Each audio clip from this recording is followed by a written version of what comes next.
इस बार संयुक्त राष्ट्र में हुआ सम्मेलन भारत के लिए बहुत खास रहा, क्योंकि इस बार सम्मेलन में हर तरफ सिर्फ भारत के ही चर्चे थे। कोई भारत की तेल खरीदारी को लेकर चिंता जाहिर कर रहा था, तो भारत की बढ़ती ताकत के लिए भी दुनिया भर के देश भारत की जमकर सराहना कर रहे थे। खास बात ये कि इस बार के सम्मेलन में भारत और चीन एक दूसरे के बहुत करीब आ गए, इतने करीब कि चीन अब भारत को संयुक्त राष्ट्र में बदलावों को लेकर खुला समर्थन देने लगा है। जी हां, भारत लंबे वक्त से संयुक्त राष्ट्र सुरक्षा परिषद में बदलावों की मांग कर रहा है, लेकिन हर बार भारत की इस मांग में अड़ंगा अड़ाने वाला चीन बनता आया है। लेकिन इस बार ऐसा नहीं हुआ। चीन ने तो इस बार भारत को खुला समर्थन दे दिया, भारत की मांग को खुला समर्थन दिया। भारत जो संयुक्त राष्ट्र में सुरक्षा परिषद के बदलावों की मांग करता आया, अब चीन ने भी खुले तौर पर ऐलान कर दिया है कि वो भारत की इस मांग में उसके साथ खड़ा है। दरअसल संयुक्त राष्ट्र से अलग भारत ने एक बड़ी कूटनीतिक जीत हासिल की थी।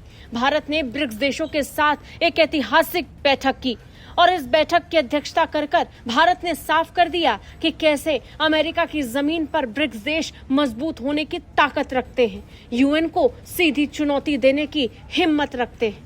और इसके बाद सामने आया ब्रिक्स देशों का जॉइंट स्टेटमेंट। इस स्टेटमेंट में 2023 के जोहान्सबर्ग 2 घोषणा पत्र के तहत ब्रिक्स और विकासशील देशों के समर्थन से परिषद में सुधार और प्रतिनिधित्व बढ़ाने की मांग जोरों से फिर उठाई गई। ब्रिक्स देशों की तरफ से खुले तौर पर एक पत्र जारी किया गया।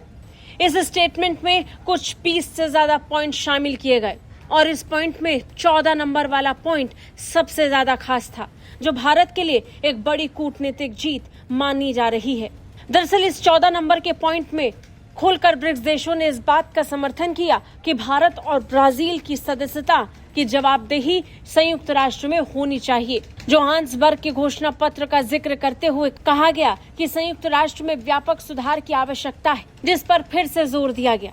इन सुधारों का उद्देश्य परिषद को ज्यादा लोकतांत्रिक, प्रतिनिधिमूलक, प्रभावी और कुशल बनाना है, ताकि वो वैश्विक चुनौतियों का बेहतर जवाब दे सकें, खासकर विकासशील देशों जिनमें अफ्रीका, एशिया और लैटिन अमेरिका के देश शामिल हैं। रूस, चीन, ब्राजील, साउथ अफ्रीका समेत कई और देशों ने इसका खुलकर समर्थन किया है। गौर करने वाली बात यह है कि संयुक्त राष्ट्र में जब भारत को सुरक्षा परिषद में जब स्थायी सदस्य के तौर पर मान्यता देने की बात आई है, तब चीन ने इसका विरोध किया है।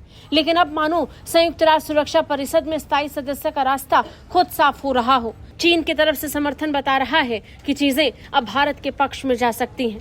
इन बदलावों के तहत भारत की सुरक्षा परिषद में स्थायी सदस्यता और वीटो पावर प्राप्त करने की संभावना अब और मजबूत हो गई है। भारत लंबे समय से यूएनएससी के स्थायी सीट और वीटो अधिकारों की मांग कर रहा है, जिससे वो वैश्विक स्तर पर अपनी भूमिका और प्रभाव को और ज्यादा बढ़ा सके। और अब ब्रिक्स देशों की तरफ से भी समर्थन बता रहा है कि ये रास्ता अब और आसान हो चुका है। ब्यूरो रिपोर्ट, भारत तक।